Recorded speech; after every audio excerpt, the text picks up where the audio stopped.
और इक़्तिदार से निकलेगा तो सब नशे उतर जाएंगे। वो इन सारों के इमरान खान ने नशे उतार दिए। और कोई आप देख लें, अब तक कोई प्राइवेट हस्पताल नहीं, कोई वो सोहेल वड़ैच साहब कह चुके हैं कि एक मरतबा मैं सोहेल वड़ैच साहब के अल्फाज में कि मैं 100% ज़िम्मेदारी के साथ कहता हूँ कि अली अमीन गंडापुर डील की ऑफ़र लेकर गए और कहा कि आपको बनीगाला शिफ्ट करते हैं, आपने खामोश रहना है, तो उन्होंने आगे से जूती उतार ली।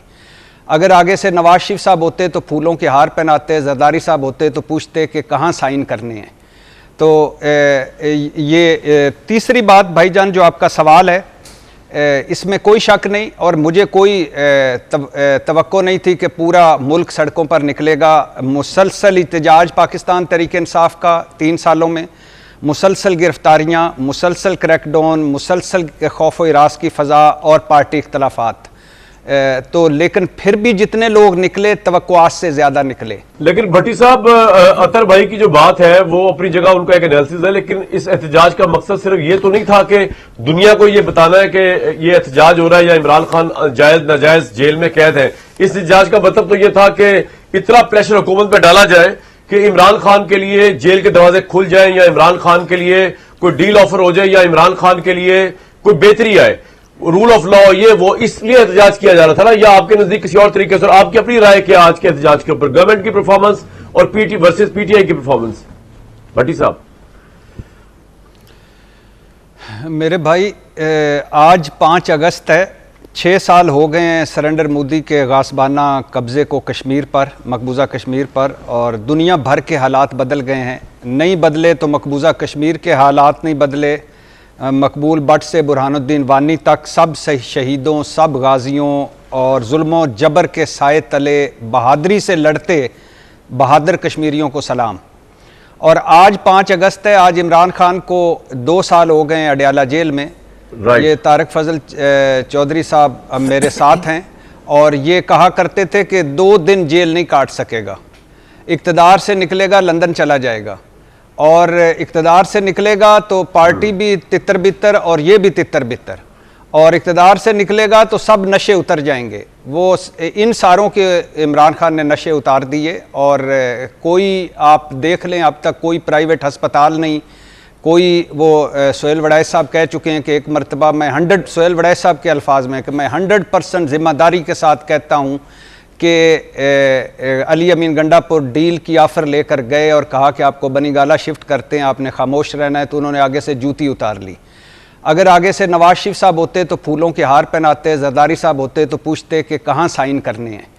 तो ये तीसरी बात भाईजान जो आपका सवाल है, इसमें कोई शक नहीं और मुझे कोई तवक्को नहीं थी कि पूरा मुल्क सड़कों पर निकलेगा। मुसलसल एहतजाज पाकिस्तान तहरीक इंसाफ का 3 सालों में, मुसलसल गिरफ्तारियाँ, मुसलसल क्रैकडाउन, मुसलसल खौफ व हिरास की फ़ज़ा और पार्टी इख्तलाफात। तो लेकिन फिर भी जितने लोग निकले तवक्कुआत से ज़्यादा निकले। और आज 5 अगस्त के दिन कितना अच्छा होता। सवाल ये बनता था कामरान भाई आज हमारा कि आज के दिन जब हम मकबूजा कश्मीर के हालात पर तबसरा भी कर रहे हैं और वहाँ के हालात को भी सामने रख रहे हैं, आज के दिन दफ़ा 144 ना होती तो कितना अच्छा होता। सवाल ये भी है कि आज के दिन पकड़ धकड़ ना होती तो कितना अच्छा होता। आज के दिन कहते कि आप कर लें एहतजाज, रैली निकाल लें, जुलूस निकाल लें और तकरीरें कर लें, मगर एक और कोई रेड लाइन अबूर करता तो उसे गिरफ्तार कर लिया जाता। यही तारिक फजल साहब थे और इनके इमरान खान का दौर था। इन्होंने जलसे किए, जलूस किए, रैलियां निकाली, एहतजाज किए, लॉन्ग मार्च किए, कभी इस तरह नहीं किया गया। और अगर आप कहते हैं कि जी इन्होंने 9 मई नहीं किया था, बिल्कुल एक शर्मनाक दिन है और अफसोसनाक दिन है, लेकिन 9 मई में तो अब सज़ाएं हो रही हैं और जिन्होंने 9 मई किया वो 9 मई भुगत रहे हैं। तो लिहाजा आज के एहतजाज को अगर सामने रखा जाए तो ये क्या कम है कि पिछले 1 महीने से हम यही एहतजाज और इमरान खान के बेटे आ रहे हैं, नहीं आ रहे, कौन निकलेगा कौन नहीं निकलेगा, कितने निकलेंगे कितने नहीं निकलेंगे, ये डिस्कस कर रहे हैं। और हुकूमत तो इतनी सहमी हुई है कि इतनी डरी हुई है कि मैं हैरान हो गया हूँ। आज तलाल चौधरी साहब का बयान सुनकर, वो कह रहे थे पहले बेगम निकली, फिर फूफियाँ निकली और अब बेटे आ जाएंगे तो क्या कर लेंगे। ये वही लोग हैं जो अल्लाह जन्नत नसीब करे कलसूम नवाज साहबा को, जब वो निकली थी तो उनके कदमों की खाक चूमा करते थे कि कितना बड़ा काम कर रही हैं। और जब दूसरों की बहू बेटियों की बात हो तो पहले फुफियाँ निकली, तो फिर बेगम निकली, तो फिर बच्चे आ जाएंगे तो क्या कर लेंगे, तंज जुगतें, कोई बात नहीं। बुनियादी तौर पे इशू ये है कि पाकिस्तान तहरीक इंसाफ, आप कह सकते हैं कि जो उसने सियासी गलत फैसले किए, ब्लंडर्स किए, उनकी सजाएं भुगत रही है। लेकिन जो कुछ ये कर रहे हैं ये भी अपने सामने रखें, ये भुगत के भी आए हैं और भुगतेंगे भी, तो कोई इतना बड़ा इशू नहीं है। ये आज इमरान खान ने फिर कहा है कि 5 अगस्त के बाद 14 अगस्त, 14 अगस्त के बाद अगला अगस्त, तो ये चलता रहेगा जाहिर। राइट, बहुत डरे हुए दिहाड़ी टोले से तारिक फजल साहब करेगा वो क्या होगा, पॉइंट आ गया जी। भट्टी साहब, बात ये हो रही है कि बेसिकली वो कह रहे, हाँ ठीक है, इंतशारी टोले ही होगा भाई जो करेगा कब्जा, वो आपको कह रहे हैं, भट्टी साहब के दिल की आवाज है कि कब्जा तो आपने किया है पार्लियामेंट के ऊपर। भट्टी साहब, क्विकली मुझे यह बताइए कि कश्मीर पे आज बात होनी चाहिए थी, आप लेके बैठ गए पाकिस्तान के इंतशारी टोलों में बात। और दूसरी बात यह कि ये कॉन्फिडेंस जो है तारिक साहब का, ये इस वजह से नहीं है कि opposition leader Shibli Faraz senate के वो उड़ गए, आज नाहल हो गए, उमर अयूब ऑपोजिशन लीडर वो नाहल हो गए, उजरताज गुल, ये समेत 9 बंदे आज नाहल है इलेक्शन कमीशन के तहत। पीटीआई तो तितर बितर होगी मेरे भाई, तो जब इजलास प्रोटेस्ट क्या करना था इन्होंने भट्टी साहब?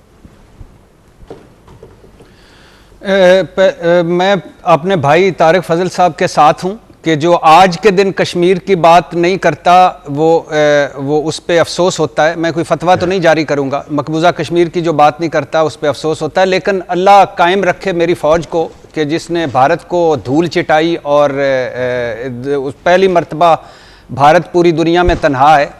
इस हकूमत ने माशाल्लाह इस कश्मीर में, कश्मीर के हवाले से जो कुछ किया है वो भी आपके सामने है। पता है, आपको पता है कश्मीर कमेटी का चेयरमैन कौन है? राना कासम नून। राना कासम साहब के जो हैं ये खैर से पीपल्स पार्टी से होकर मुस्लिम लीग से होकर काफ लीग से होकर पीटीआई और पीटीआई से होकर फिर आए हैं मुस्लिम लीग नून में।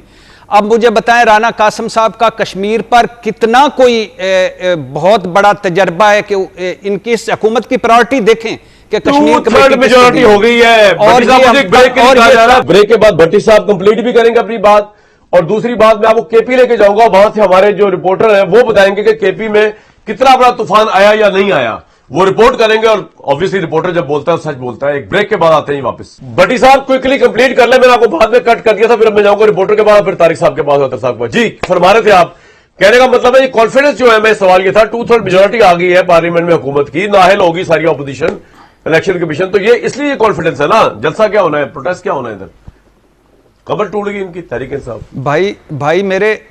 भाई मेरे इस वक्त बात कॉन्फिडेंस की नहीं हो रही। तारिक फजल चौधरी साहब फरमा रहे हैं कि आज का दिन कोई और बात करनी नहीं चाहिए। मैं इनकी बात से एग्री करता हूं, लेकिन आज का दिन ये रुक नहीं सकते थे कि ये जो इलेक्शन कमीशन ने सारों को नाहल किया है, ये कल भी हो सकता था। कहते कि आज बड़ा दिन है, आज ये ना करें। आज का दिन ये रुक नहीं सकते थे, कहते कि आज जो इhtजाज करेगा कश्मीर के, मकबूजा कश्मीर के सदके, वो इhtजाज करे, रैलियां निकाले, जलसे करे, जलूस करे, तकरीरें करे, घर जाए। आज के दिन ये कश्मीर पे बता नहीं सकते थे कि आज बड़ा कश्मीर का दिन है, आज जमहूरियत का दिन है, आज हम सारे मिलकर कोई इस पार्लियामेंट में और पार्लियामेंट से बाहर भी बात करेंगे। तो आपने सारा दिन मीडिया को खुद मवाद पेश किया कि कश्मीर, मकबूजा कश्मीर पे बात ना करना। और फिर मैं वही बात कर रहा हूं, वो जो दरमियान में कट गई थी। राना कासम नून साहब हैं कश्मीर कमेटी के चेयरमैन। मुझे बताएं, ये इमरान खान दौर में कहा करते थे कि ये क्या कर रहा है, जुमे के दिन इhtजाज कर रहा है, 1 मिनट की खामोशी होगी, एक घड़ी लगा दी है। पिछले शहबाज शरीफ का पहला दौर देख लें, ये दौर देख लें निगरान का, और अब देख लें इन्होंने क्या किया है।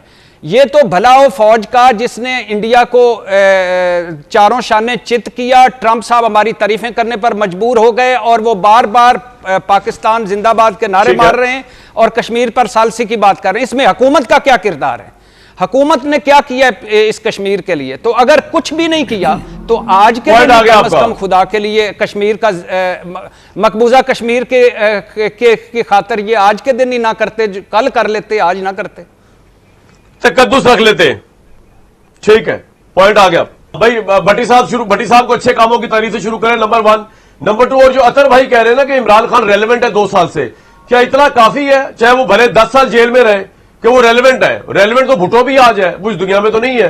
तो इमरान खान उम्र कैद करे, 10 साल रहे, 12 साल रहे, लेकिन यही काफी है तहरीक इंसाफ के लिए कि जी वो रेलिवेंट है टॉक शोज में। क्या ये काफी है? पहली बात तो भाईजान मुबारक कबूल करें कि हमारी कश्मीर कमेटी आज़ाद कश्मीर में पहुंच गई है। अब इंशाल्लाह अल्लाह के फजल करम से क़यामत से 4 दिन पहले तक जब शहबाज शरीफ साहब 10वीं मरतबा प्राइम मिनिस्टर बनेंगे तो अमेरिका, बरतानिया, यूरोप और अक़वाम मुत्तहिदा में भी हमारी कश्मीर कमेटी जाएगी और अब मसला कश्मीर उजागर करेगी।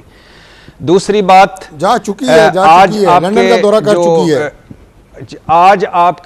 आज आपके जो टॉक शो है उसका पहला सवाल था इhtजाज पीटीआई का और इमरान खान, और इसी में एक छोटे से सतह पे आकर पता चला कि नवाज शरीफ साहब लीव एप्लीकेशन देते हैं जब कौमी असम्बली से जाते हैं। तो इस पर भी मुबारकबाद कबूल कीजिए कि इतनी मसरूफियत में नवाज शरीफ साहब लीव एप्लीकेशन दे देते हैं कौमी असम्बली में और वो चले जाते हैं। उनकी मेहरबानी है, वैसे ना भी दें तो वो हाज़िर ही हैं, हर जगह मौजूद हैं।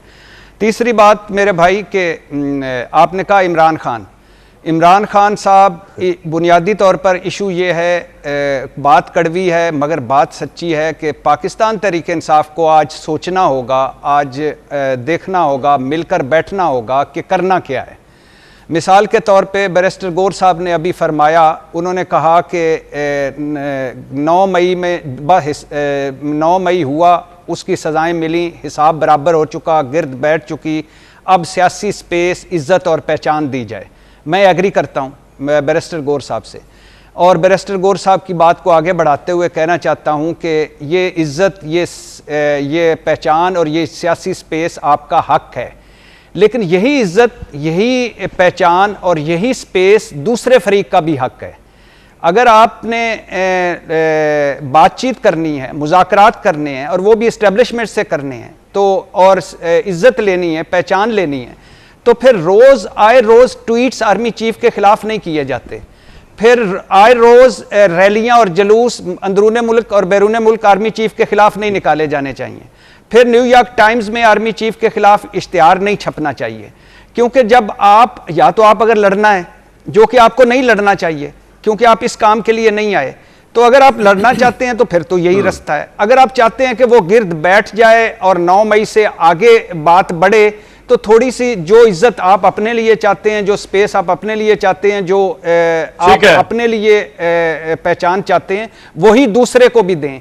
तो आज पाकिस्तान तहरीक इंसाफ को इस अहम मौके पर मिलकर बैठकर एक बार सोचना होगा और एक रास्ता, एक प्लान, एक हिकमत अमली, उसी पे चलेंगे तो आगे से रास्ते खुलेंगे। वरना अगर आप लड़ेंगे तो उसका रद्द यही होगा। ये तो हम पहले दिन से कह रहे हैं।